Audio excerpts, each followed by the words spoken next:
obnoxious tank that can threaten the backline, especially someone like a Zoe. She struggles to really do much against the Mundo, and once he gets his ult and all that magic resistance stacked, then he can just plow proximity.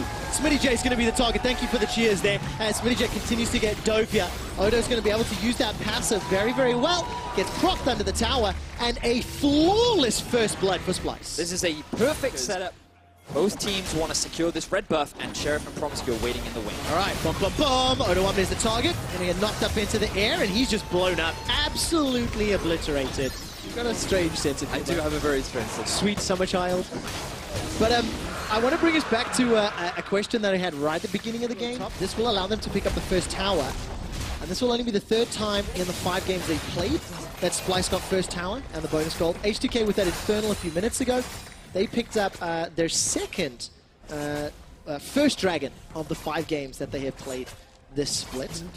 Sheriff's going to get that solo gold, but this will also allow the Rift Herald to Splyce. So get a little bit more range. Unfortunately, it didn't quite pan out the way he wanted, and means that it ended up being a flash, but they do get the tower. So Splyce, dancing on the edge of safety, 1,800 hit points on the Cloud Drake. He's going to back away. Sleepy Trouble bubble onto Sheriff. He's flying in the air.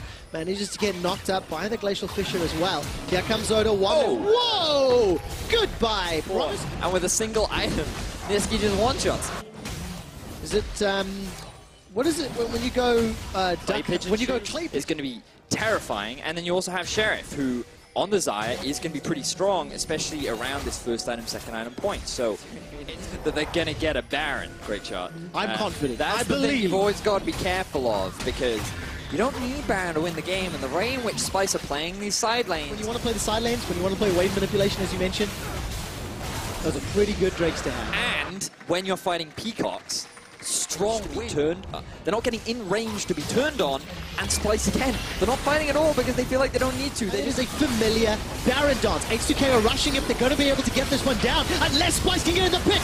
Gonna be stolen! How did Xerxes do it? In the ensuing fight, though, Odo is trying to wreck face. The Rage Blade is stacking, and the Titanic Hydra is tearing apart H2K. On the backside, Niski gets all the kills. Promiscue and Selfie are running for their lives. It's a triple, and here comes Niski. Kobbe will close this one out in a moment or two. H2K will get aced.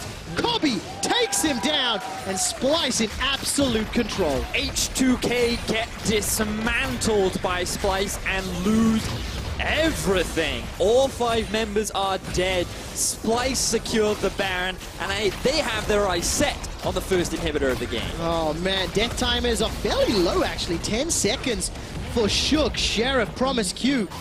Look at Splyce. They're going to be content with the top inhib, going to be content with a middle inhib, and they're going to be hella happy with a 10,000 gold lead. I didn't even see. Made sense. Yeah. The execution just wasn't there, and Splyce outperformed. A lot more slow, a lot more calculated, a lot more about execution of comps and trying to manipulate the map rather than just lane phase dominance and snowballing. And of course, at the beginning of this game, we talked about the fact that Splyce is one of the representatives for us at Rift Rivals. They placed 3rd in spring. Did indeed. My first call, I didn't expect the steal. I wasn't ready for it.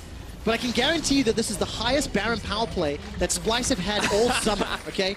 Now there is a quick stat through and through. Oh, well played. Good recovery the there. Second inhibitor falls, Baron secures and whatnot. It's in our blood.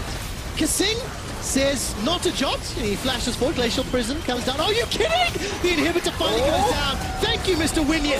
A flash defensively from Odo there, but he's going to get taken out. I think Inhibit H2K can make it happen. A Baron was stolen already by Xerxes, down to 8,000 hit points. Oh my word! Promiscue's down before he can get his ultimate. Xerxes running along in the front line. Baron is no longer the focus. Odo is unleashed. Here comes Kobbe. H2K, take that back.